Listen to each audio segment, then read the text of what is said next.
बोलिए। और अगर आपको डर लगता है सबके सामने बोलने में तो अकेले में बोलिए। फेसबुक पर बोलने में डर लगता है तो बाथरूम में बोलिए। अगर आपको ड्राइंग रूम में बोलने में डर लगता है तो किचन में जाकर बोलिए। अगर आपको बालकनी में बोलने से डर लगता है तो छत पर जाकर बोलिए। चौराहे पर बोलने में डर लगता है तो गली में जाकर बोलिए, मगर बोलिए। सरकार के सामने नहीं बोल सकते तो साहूकार के सामने बोलिए। सीबीआई के सामने नहीं बोल सकते तो आप पुलिस अधिकारी के सामने जाकर बोलिए, लेकिन कहीं ना कहीं जाकर बोलिए। अगर आपको लगता है कि गलत हो रहा है तो आप बोलिए। आप हुकूमत बनाने वाले लोग हैं। अगर आप ही डरे हुए रहेंगे तो इस हुकूमत का कोई फायदा नहीं है। हम ये हुकूमत इसलिए चुनते हैं कि ये हुकूमत हमें बदले में एक आजाद जिंदगी, एक आत्मविश्वास और सम्मान से भरी जिंदगी देगा।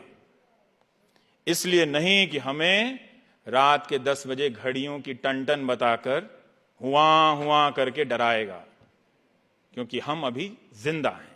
इसलिए बोलिए, बोलना बहुत जरूरी है। आईटी सेल के ट्रोल से मत डरिए। हमारी भाषा में जो हिंसा आई है उसको रेखांकित करना बहुत जरूरी है कि इस भाषा में एक झूठ है, फरेब है, अफवाह है।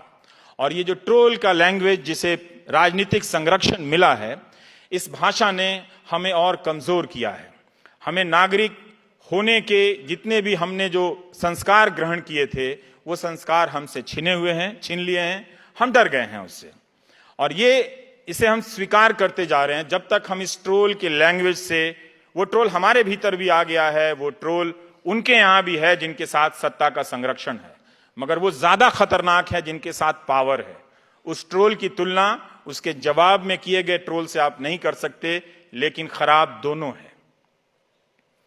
अभी यशवंत सिन्हा ने एक लेख लिखा अर्थव्यवस्था के ऊपर, जवाब बेटे से दिलवाया गया। ये क्या था आपको पता है?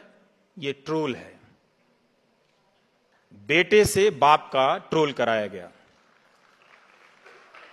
ये काम वही कर सकते हैं जिन्हें हिंदुस्तान की संस्कृति की तमीज नहीं है। ये नचिकेता और वाजश्रवा का बहस नहीं चल रहा था। कोई और बोल सकता था, फिर उसके बाद बेटा भी बोल सकता था। लेकिन ये बहुत खराब है कि बेटे का इस्तेमाल किया आपने बाप को जवाब दिलाने के लिए। नहीं करना चाहिए था। ये है ट्रोल, डराना।